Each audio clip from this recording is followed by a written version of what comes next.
I think Paneloux represents a very complicated reality, and if you, my apologies, I'm just pulling up my book on the screen so I can reference a couple of things.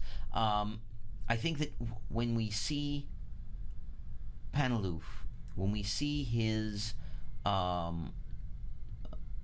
sermon, when we see what he is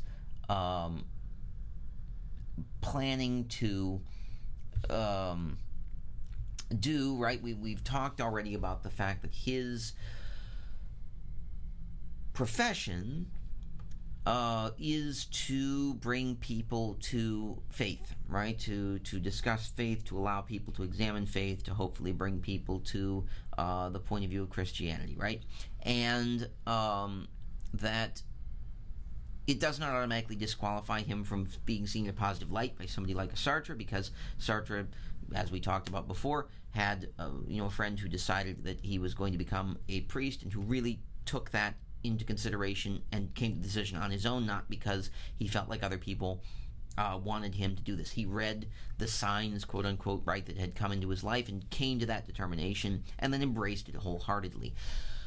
Where Sartre has an issue, of course, is that, trying to convince people that, living for a deity of any sort or a person of any other sort, and not simply living for yourself, presents a problem, right? He believes that sort of presents a problem because it means that you're not really fully invested in yourself, right? You always have somebody that you can say, or something that you can say, right? This is what, drives my, belief system, right? And that, according to Sartre as well, if you are using anything like religion or, a relationship to determine your actions, then you're not really fully embracing them on your own, right? You may say to yourself, I am, I'm going to abstain from an additional relationship that would make me feel good, right? Because I'm already, because my religion tells me not to, right? And not simply because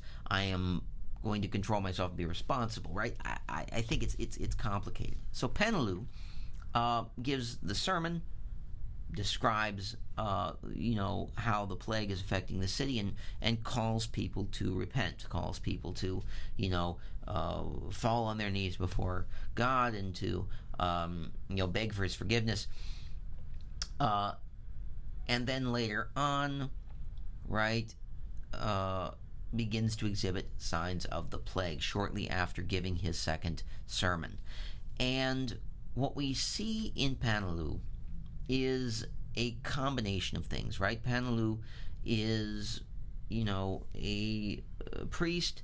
He comes to assist sometimes with the clinic. He comes sometimes to pray for people, to be with people, and he witnesses the death of a child, a really terrible, terrible scene where, the child suffers greatly and finally, dies. And for Ria, right, this is a confirmation that there is no reason to believe in a higher power, because if a higher power wouldn't stop something like that, it can't be, right? It can't exist.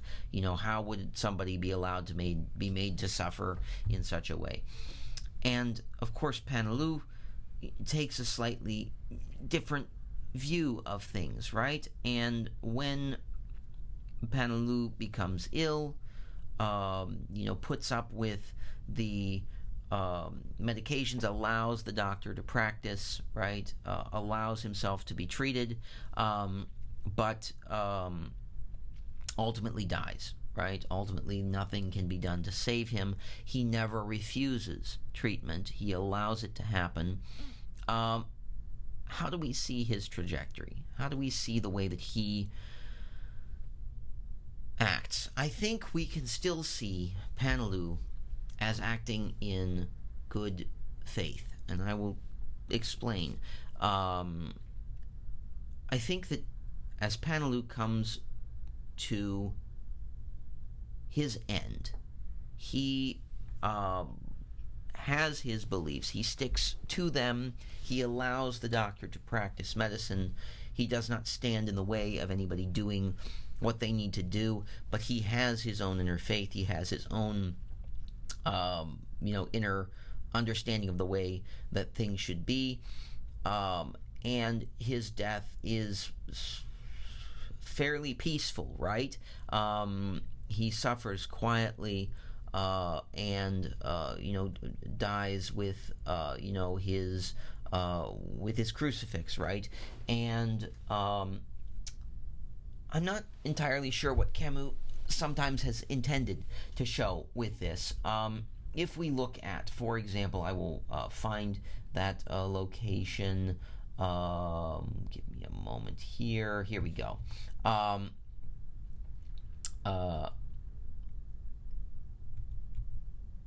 right.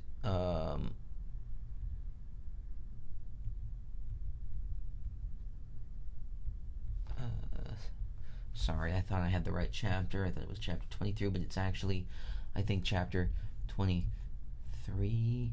Is it? Perhaps it's not. Give me a moment here.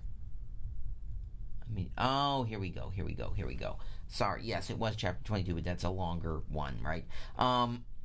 So when, right, Paneloux, shows up, and he says, right, that he wishes to be taken to the hospital so as to comply with the regulations, right? He agrees that the regulations put in place are important. The way that we, as looking at something from an existentialist point of view, see regulations, rules, things to be followed, can be a little bit complex, right? Sure, we're supposed to make our own decisions, but, I think Sartre would be the first to say, right, if our own decisions are, I don't want to stop for a stop sign, I want to go through the stop sign and risk being killed, that these regulations are simply, they're not put in place to prevent us from having freedom. They're put in place to help us, be protected, because others, if they're doing the same thing, right, if everybody's just driving at each other, right, we will all, there's a limit to where we can use philosophy and practicality. But Paneloux complies with regulations. He decides he wishes to comply with regulations. He needs to go to the hospital. He's not sure what he has, right? And it is seen that, his case of plague is possibly plague, possibly not. It's a doubtful case, but that when he is examined, when he is, when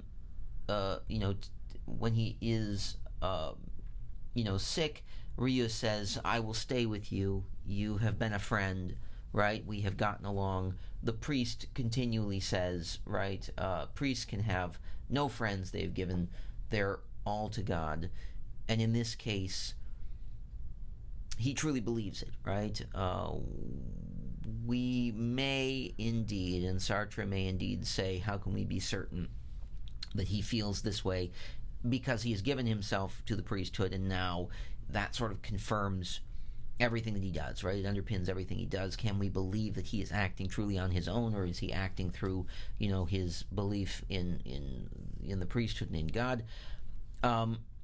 The fact that Paneloux continues on this trajectory, dies eventually with the with this idea that he has suffered, he has given himself over, right, to God, and that if God wishes to take him, he will simply be taken. Leaves us with a lot of questions. I think in your groups, right, this week, when we discuss how trajectories go, I think it's important to be able to talk about a case like Paneloux and to say that we're probably going to have some disagreement, right? That I think that Camus does not present him as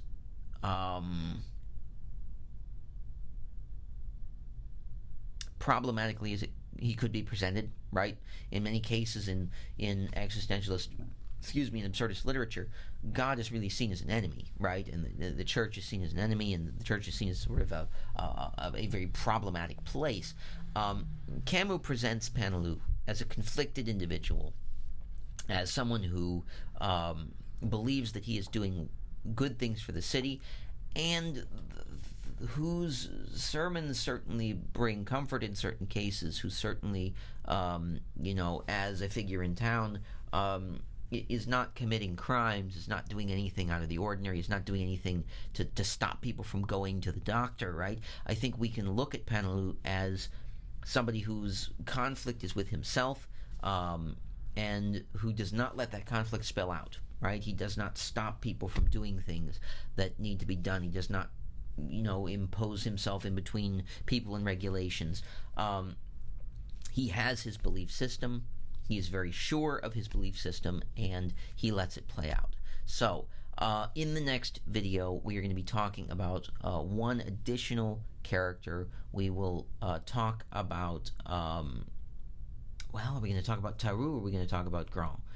Come back, find out.